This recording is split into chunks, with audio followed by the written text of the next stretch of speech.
Cute panda and polar bear share a sweet snack. The morning sun spread across a wide, snowy valley where the trees stood heavy with frost. The air was quiet except for the soft crunch of snow under small paws. A panda, far from her warm bamboo forest, wandered through this strange, icy land. Her name was May. She had been carried north by a strong river after the forest near her mountain home was struck by a storm. Now, alone and hungry, she searched for food in a land she did not know. Me sniffed at the snow, pawed at frozen branches, and tried to chew on bark, but nothing tasted like the sweet bamboo she loved. She sat down on a rock, her black and white fur making her look even more lost against the endless white. For the first time in her life, she felt the sting of the cold wind deep inside her bones. Not far away, a polar bear named Arvik walked across the ice. He was large and strong, but even strong ones know hunger. The sea ice had broken early this season, and hunting had become hard. He, too, was searching for something to fill his belly. As he moved along, he caught a strange smell, soft, unfamiliar, but warm. Curious, he followed it. The smell led him to a sight he had never seen. A black and white creature, round and small, sitting alone in the snow. May looked up and froze. She had never seen such a huge white bear. His fur sparkled like ice, his eyes deep as the ocean. Her heart raced, but she did not run. She was too tired, too weak. Arvik stopped, sniffing the air. He saw the panda's shaking paws and her sad eyes. She was no threat. She was no rival. She was simply lost. There was a pause. A moment where time felt heavy. One step from Arvik could end it all.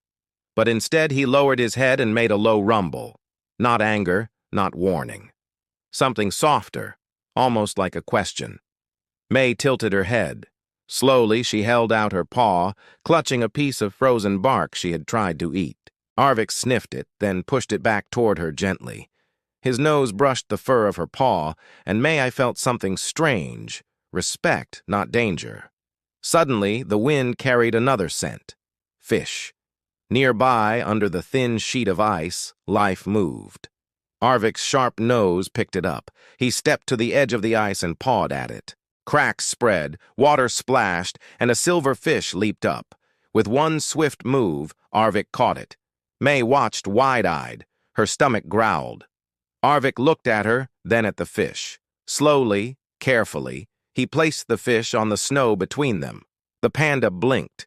She had never eaten fish before.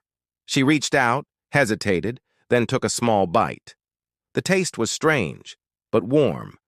Her eyes softened.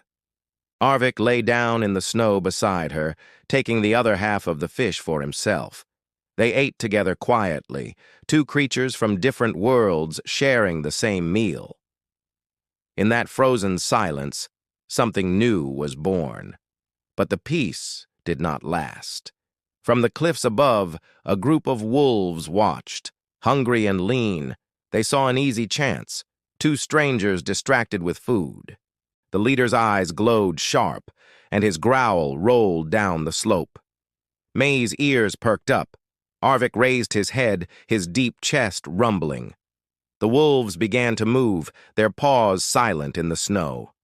May trembled, remembering the storm that had torn her away from home. She wanted to hide, but there was nowhere to go. Arvik stood tall, towering like a wall of white. He turned his head and nudged me behind him. His deep growl echoed, shaking the frozen ground. The wolves stopped for a moment.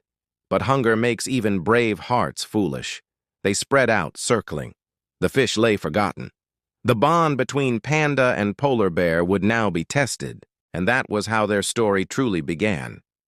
Two lost souls standing side by side against the cold and the teeth of the wild. Soft snowflakes started to fall, covering the fish, covering their fear, and carrying them into the heart of an unexpected adventure. Cute panda and polar bear share a sweet snack. The snow kept falling, soft at first, but the air carried a weight of danger. May pressed close behind Arvik, her small body trembling as the circle of wolves grew tighter.